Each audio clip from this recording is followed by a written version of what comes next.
Courtland Sutton, wide receiver 44, 57 receptions, 95 targets, 763 yards, 2 touchdowns, 18.99% target share. Thoughts on Courtland Sutton? He's a guy that I like. I know both of us like him, right?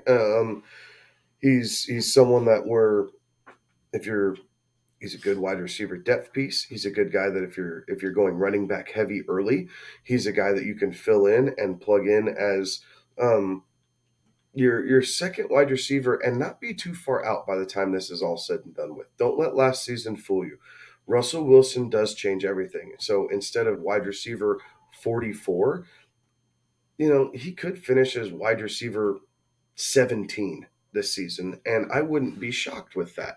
And so getting a guy that you can pick up in the seventh, eighth round, wait on, okay, fine. I could pair him up with a strong wide receiver one, and then you wait a little bit, take the round discount by not going Jerry Judy, Mm-hmm. and pick up Sutton and go from there. Like, this offense will support two top 24 wide receivers, right? And yes, there's three guys there, but I think that third guy still is in the top end of wide receiver 3 territory. Like, we are going to see some really different things out of Russell Wilson this year because Nathaniel Hackett will play into how Russ wants to play, not how Pete Carroll wanted Russ to play.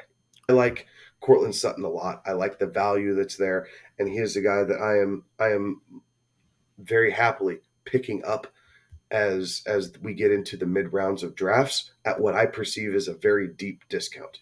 You look at it, right? He had 95 targets, 57 receptions, and that was a lot of the fact that balls just weren't overly catchable when being thrown his way. Even though you got 19% of the target share, only 2 touchdowns. Like, the Denver offense last year was the issue. I think you're right. I think Courtland Sutton, it's not going to surprise me to see him absolutely go gangbusters this year, to the point where I don't know that I'm quite bullish as you are at wide receiver 17, but not going to surprise me to see him wide receiver 20, wide receiver, kind of in that range there. So I'm just a couple spots behind you on that one. But again, I think it's very possible that we see him get 130 to 140 targets in this thing.